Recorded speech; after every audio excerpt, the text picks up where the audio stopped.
Nido. So yung lalim po nito almost 30 meters pag high tide. Hello, these are my friends. Hello guys, good morning everyone. So we're now kayaking. Elephant. Yes, elephant. Only rock formation. Oh, o kuya, nasan yung elephant dyan? Yan po, yung bato na yan. Ito bang dalawa? Baboy. Ayun sa front. Nakakalalim ito kuya? Almost 30 meters po yung pinakamalalim. Yan po yung elephant oh. Yan oh, yung rock na yan. Okay, dahil sa ano? Parang may tenga siyang malaki. Parang unggoy naman kuya. Hindi totoo. Oh, ito oh. Parang siyang unggoy. This one. Ito, to. Oh. Saan yung elephant dyan? Ano may paano siya? Yung pagsulot niya.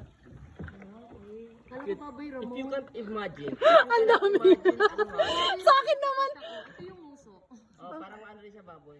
Ay, oo, pwedeng baboy ramo din. Yes, and then, Kapag baboy mo daw mga extrovert. You can use only your imagination. oo. Yeah, you can use our You imagination. can't imagine we don't Yes, have so now we're having a private tour here in El Nido. This one is El Nido Tour A. Okay, so I'm with Kuya. Kuya? Alvin. Kuya Alvin. But you can call me Mai. But you can guys call him Mike daw. So, yon. Grabe kuya, napaka-peaceful dito, promise.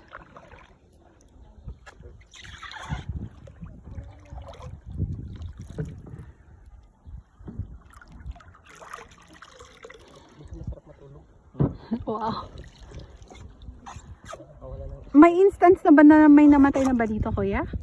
Wala po. Oh. Wala po dito. Sa out doon lang sa labas. Meron. Ano pong dun nangyari? Ano siya na nalunod. Totoo? Parang kakakain lang tapos nag-dive. Baka na either na-choke underwater or na-hive. Parang din, nakuha rin siya? Opo. Naman. Oh.